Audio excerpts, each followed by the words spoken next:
And being here, a very exciting game. Two really good football teams going at it. A lot of football, man. A lot of back and forth, a lot of offense, a lot of plays made. But I'm proud of the guys, and I feel like you look at it, and there's a lot of things we can get better at and we can improve upon, certainly. And we will keep striving for that, for sure. But I think all three phases, even though all three phases could have done some things better, certainly, and we'll talk about those, all three phases came through and they had to in a big way. And our defense had 6 straight stops. You know, when our offense scored 6 straight touchdowns at one point in the game, that's 6 straight scoring drives. That's pretty darn impressive. So right there, I think, kind of tells a story. But we're happy. We give glory and honor where it's given to God, and we humbly try to go forward and see if we can get better. We got a big game next week against Cleveland, division game at their place, and we got to start getting ready for that on a short week. An update on Marlon? No, I don't. We'll know more tomorrow. It doesn't. He's walking around in there, I can tell you that. So he's in good spirits. So, but I don't know, if it's too serious. How would you describe the way Lamar is playing right now? I think we'll just keep it like we're just going to keep approaching every week, 1 week at a time, 1 game at a time, 1 play at a time, because that's what he's doing. And he's doing it at a high level. And I'm proud of him. I'm happy for him. He's a great leader, and he's a great player. But we got a game next week against the Browns, and we got to bring our best, and that's what he's thinking about. What's the confidence level you see in him right now? How would you describe it? The offensive level? No, the confidence level. Confidence level. I mean, I think we've had a confident team. I mean, it's good to go out there. You're talking about offensively and scoring points. I mean, that's certainly real confidence is gained by doing it. So I think it's good. But our guys don't really think that way. I think our guys think about the things that they didn't do well. I can tell you, Derek, he's on the sideline. I'm trying to congratulate him on the long run up the left sideline that they got him at the 11, and he's mad that they got him at the 11. And I appreciate that. To me, that's kind of what greatness looks like. So we just got to get locked in for next week. John, just kind of growing up, how much did you kind of look forward to watching Sunday Night Football or even coaching it, Monday Night Football games? Because Lamar, I think, has an incredible record when it comes to these primetime games. Yeah, it's incredible, and he'll go down in the history of Monday Night Football for sure. He's got a lot more to go. So I'm telling you, he's gonna be thinking about the next one. Well, we have one coming up here in a couple of weeks, another one on the road. So against a pretty good coach. So, but that's later. Yeah, for me it was Dandy Don Drysdale, Howard Cosell. It was Gifford. Frank Gifford, right? I mean, it was those guys. It was incredible. That was it, man. I mean, when we got to stay up, we got a little older when we finally got a chance that we could stay up late enough to watch it. Then the highlights, man. I go back to Chris Berman, right? To Swami, who's still doing it at the highest level. But you didn't see all those highlights like you do now.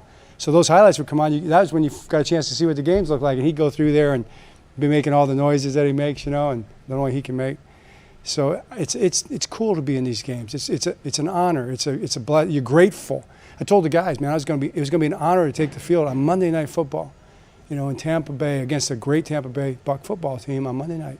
It's going to be an honor to do that. Let's cherish that, man, and let's try to do our best. And see if we can put our best foot forward. Does it feel like Lamar even takes it to another level on this kind of a Monday Night Football stage? Yeah, that's the levels. How do you measure levels? There's a lot of levels going on here, but I think we can take it to another level as a football team. Across the board, there's so many things we can improve upon. That's what we're going to be focusing on.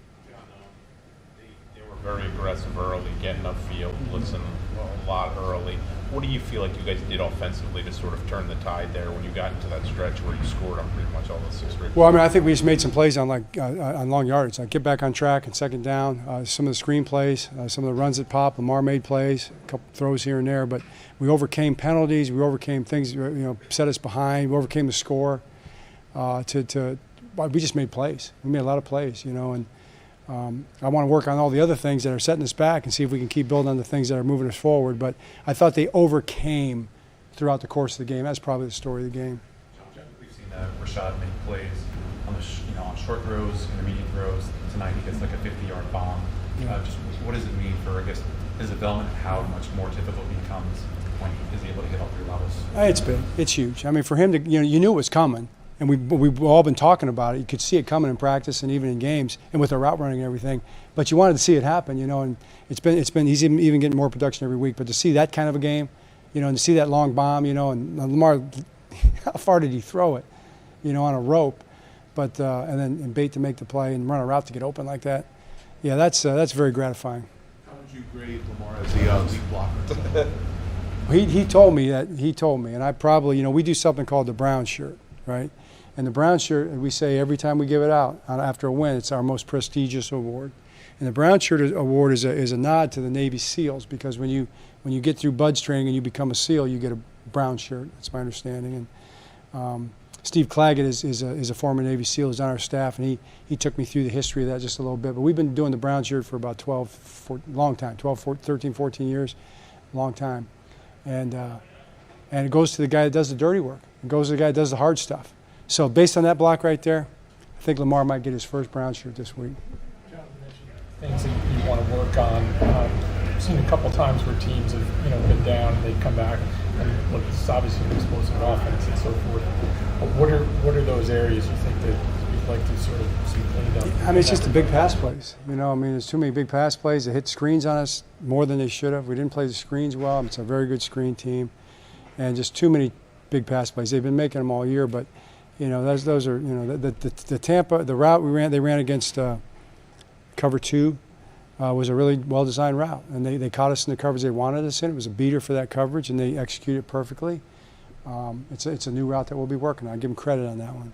Later, they hit a seam route against us where we didn't get in the coverage we wanted to get in, you know, and that's tough. And we got to do better with that. But we can do better. We will do better. Got to keep chasing it. We got too many good players, too many good coaches, and you know, we catch the ball. I mean, I know we got guys that can catch.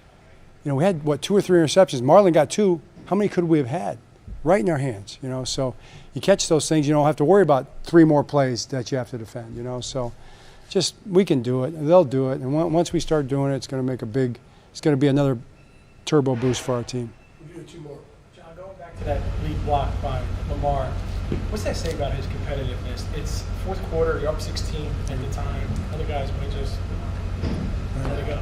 Yeah, I think it speaks for itself. I mean, that's the kind of stuff that he does, and he is. Well, how about the way he runs? You know, and he's the ultimate competitor. There's no question about it. I don't know if I've seen a better competitor than Lamar Jackson, and I've seen some competitors. You know, some great competitors, but he is in that level with the greatest competitors that I've ever seen. Maybe the greatest. We'll see. You know, just amazing. Yeah. Well, good. Thanks.